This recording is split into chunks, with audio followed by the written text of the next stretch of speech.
What's a company secret you can share now that you don't work there? Health insurance dude. When you file a claim, it is often denied because they're counting on you not escalating it. Once you do, your case goes to a medical management group, which ought to be called the "we don't want to pay" group. Keep escalating and involve your doctor. Fight for the insurance you paid for. Mortgage industry here, we're like cops, only answer the question asked, do not provide additional information to be helpful, it could screw you over. This isn't a company secret, but I worked part-time at a Domino's franchise in college. The owner was, at first glance, a short-tempered, critical penny pincher who did everything he could to save business money, right down to watching over your shoulder to make sure you didn't put too much cheese on a pizza. Cheese is called white gold in the pizza industry, even back in 2002, but after working for him for a while, you realized why he was so specific about the margins. Twice yearly, he would send out generous bonuses in the form of money orders made out to his employees from his own personal savings account to the college students working for him. The check's money orders contained the memo line, "Keep learning." The amount of the money orders would be directly correlated to the profit margins of the stores he owned. The dude did legit profit sharing. After I graduated, I heard a rumor that he was trying to start up a small education grant trust that would benefit applicants of the Farmer School of Business at Miami University, but I don't think anything ever came of it. This owner also played favorites when hiring. Every single one of his managers was a former employee. 3 of the 4 managers at his stores when I worked there had graduated from my college with business degrees. All 4 of them had a small portion of their education paid for by Marvin Covington. Marvin Covington, Oxford, Ohio Domino's owner from Vevey, Indiana, died in 2017. That dude knew how to do business, and do it right. It would be a very sweet idea if you guys could band together to establish some sort of bursary for the school in his memory. Dude was clearly very passionate about education, and in this day and age it's nigh impossible to find someone in management who actually cares about their staff enough to profit share. If the staff are largely business grads, surely some of them have managed to make enough money in their careers that this could be possible. It would be a great way to honor his memory. I worked at Olive Garden in the mid-90s while I was in college. Back then, they had the all-you-can-eat soup, salad and breadsticks lunch special for like $4.25 plus tax. Working lunch shift sucked. You would get probably 2 or 3 tables, and there was a 99% chance that all of your tables were 2 ladies getting this lunch special with water during their lunch break. After about a year, several over our best servers were mysteriously fired. It turns out, they were running a scam where they used the same receipt over and over again when these ladies paid for their meal with cash. Since we could get those 3 items ourselves from the back without ringing them into the system, these servers were just pocketing the cash for the entire meal. So instead of making like $5 to $8 in tips during a lunch shift like the rest of us dumb schmucks, they would make an extra $20 or so by stealing from the company. I used to work in college admissions. Rich donors, athletes, and other VIPs have lower admission criteria. They still have minimums, but they're super easy to reach, even for a selective university. In the case of the university I worked for, BYU, Children of General Church authorities also got this. This Mormon church likes to talk about how much charity they do, but it's always tied to some form of missionary work or proselytizing.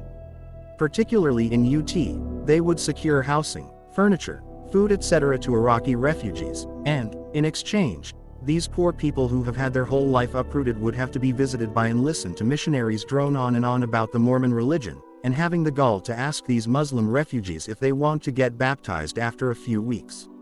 I know this because I, non-Mormon, was dating a Mormon girl back then, and I was asked to translate for the Iraqi families who speak Arabic. Of course I never did. I told them the whole scam, and told the Iraqis to act interested so they can keep getting charity. We scammed the scammers basically lol. I worked at a comic book store that offered a service where you paid a small premium to have sent in rare comics to have them graded at CGC. A few months later we had many customers coming in to check the status of their comics. We contacted the owner to see what was going on, and he would always claim that there was some distribution problem. Fast forward a few months, we found out he was taking customers' graded copies and selling them online while trying to return back issue versions of their original comics. How did this dude think that comic collectors who were sending in comics to be graded wouldn't recognize they weren't receiving their original comic back? Lol. I'm sure a few newer to the hobby wouldn't be the wiser, but man. That's what we all said. My friend and I were managers and had absolutely no idea this was happening. It was a smaller town comic shop and all the customers sending in comics to be graded were good friends of ours. But the plot gets thicker. Turns out his wife was signed for the business, so the owner wasn't really the owner. We called her and explained what was happening. She was in tears. She came to shop to meet the wrong customers and she took graded comics from the owner's collection and let the customers pick out comics to equal to the value of their graded comics in return for the mishap. Fast forward a few months, she closed the store, gave us our paychecks and even some, I'm sorry, money. It turns out the guy was doing all kinds of other shady shit.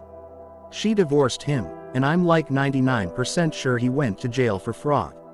He's also banned from CGC and all of the licensed big comic cons lol. So don't worry, he lost that battle. I worked for a major hotel chain in housekeeping for over 10 years. The number of suicides and people who die naturally in their rooms is a lot higher than you'd think. I worked at a huge convention hotel with over 1,000 rooms and it happened quite often.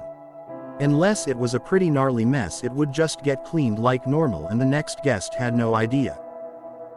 At one of the hotels I worked at, a woman killed herself by drinking antifreeze. Her body was blue, blood, vomit, and poop everywhere.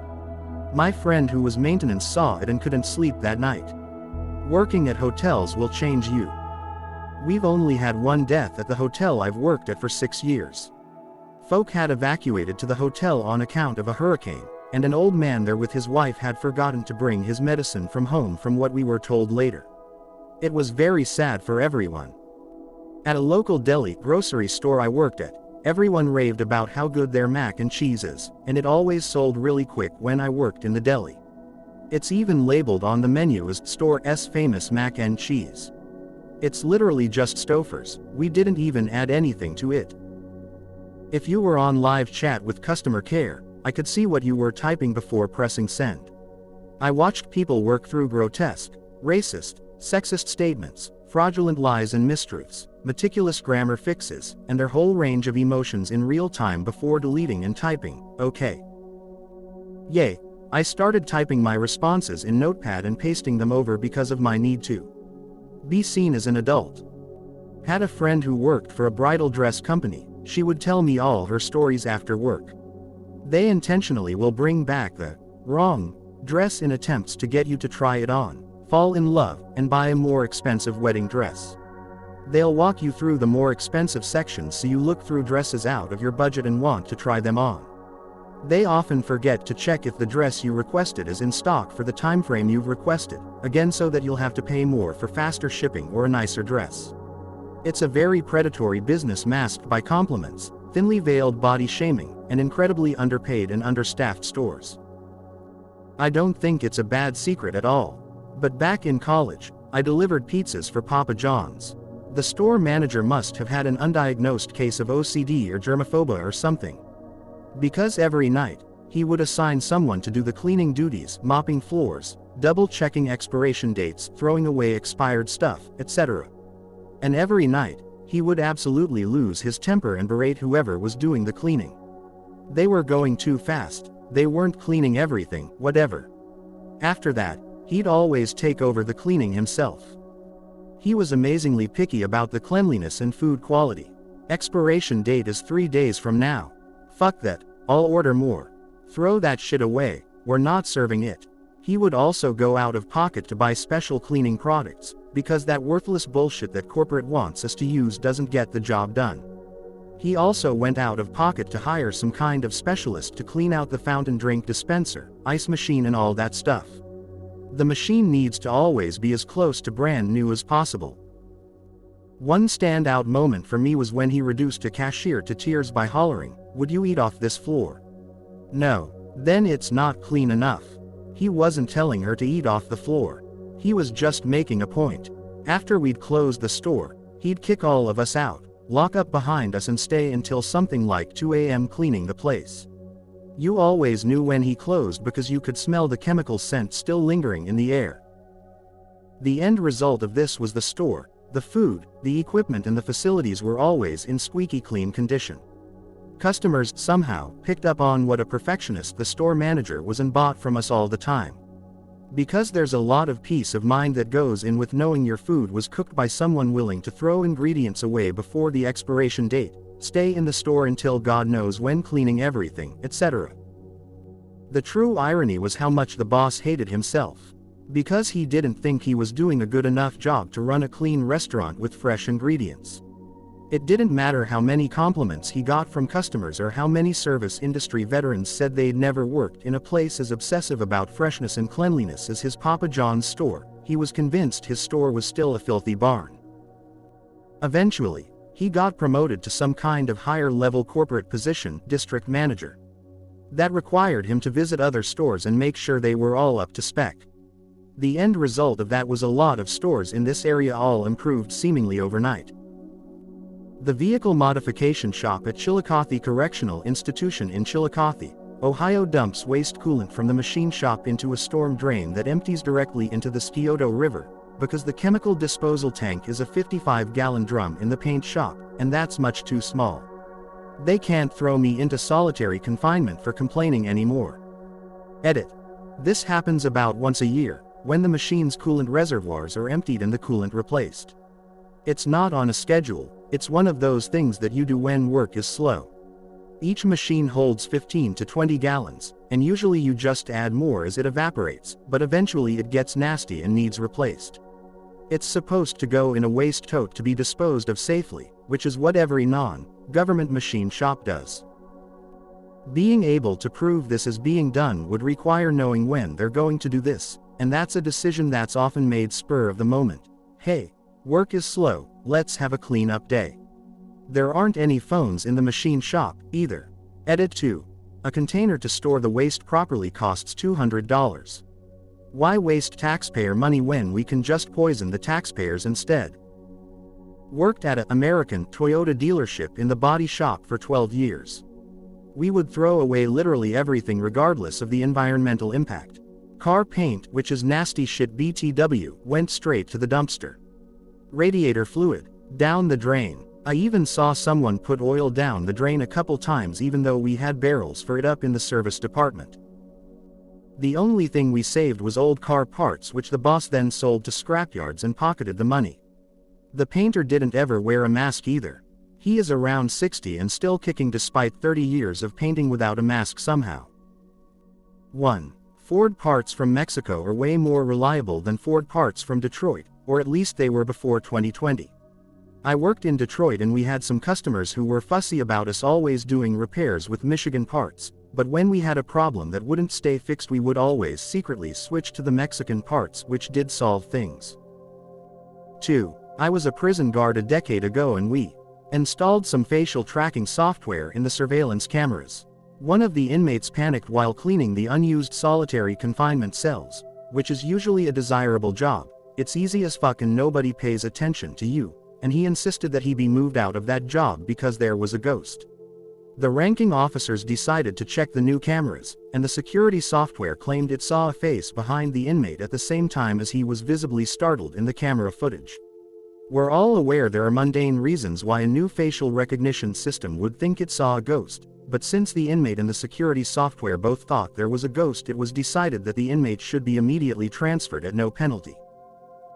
I'll say it. A place similar in name to Past Face Urgent Care, at least in the region one worked at, banned their front desk from informing customers that they have a credit balance to use toward their services and still required us to charge customers the full price on top of what we already owed them. Some accounts had like $500 of copay that should have been refunded but weren't. I was actually reprimanded for applying the credit balance, because despite finance agreeing my method was correct, the regional manager said it was not a good look for the company and hindered her profits. I worked for a restoration company.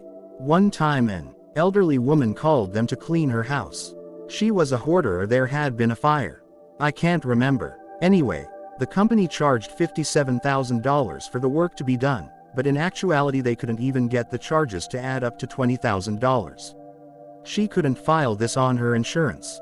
There are other examples of gross overcharging, but this is the worst I know of that wasn't on the large loss side. The lesson here: if you have water, fire, mold, or hoarder damage and call in a company to clean it up, go through every line item on the invoice. Every single one. I had a mold remediation and I did go through every line item and made them explain to me the reasoning of their charges. It ended up knocking off around $3,000. I had someone quote me $10K plus for black mold, and it wasn't even black mold. Also, the way they were trying to terrify me about black mold was insane. They freaked me out bad enough that I didn't go back home that night and made a doctor's appointment for my kids first thing the next morning to check on them. That was when my doctor told me that black mold was only dangerous for people who are predisposed to being allergic to it. That it would cause asthma flare-ups and different things like that, and since we had already been staying there for a month with no issues, we probably didn't have an allergy to it. He said that as long as we wore a face covering we could clean it up ourselves and not worry too much, except maybe having minor allergy symptoms. The company that gave me the estimate was so predatory and literally made us fear for our lives and safety. He also was trying so hard to have us start on the work immediately before even having proper testing to let us know what kind of mold it was. We ended up cleaning it up on our own. Edit. Just want to add, I am not a mold expert. The advice my doctor gave us was based on our situation. Not all situations. I worked at a Petco in Alaska. Apparently black mice are not allowed up here. Only white mice. We got a shipment in of a bunch of brown mice and had to take them to the vet to be killed. Also, the animals are literally shipped in on a UPS truck and delivered in packages. I would open a package and it would be full of fish or mice or snakes. Ya never knew what was coming. It was wild. Luckily my shift manager was a really good person. She tried her best to help any sick animal and was super diligent about keeping the cages really clean. She would stay after hours to care for the sick animal in the back and double down on cleaning.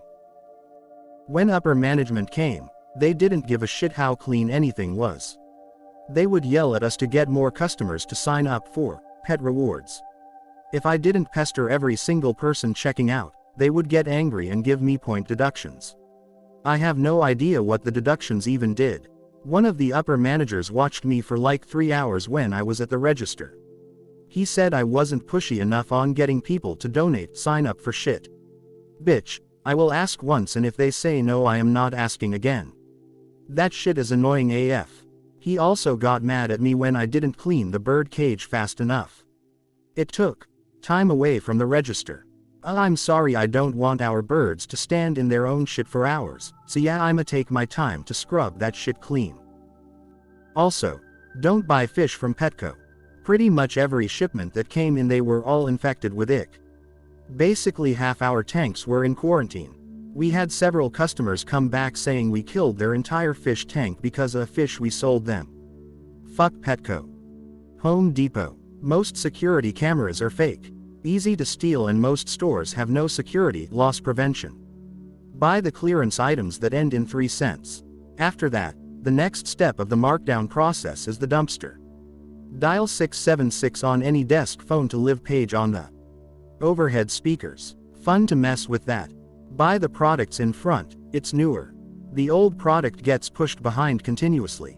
Black circle if you see a reduced tag item, usually larger items. Appliances, vanities, etc. with slight damage, ask someone to scan for the price. Most times they're not updated and will be cheaper than the tag says. Free bottles of water for customers behind the customer service desk.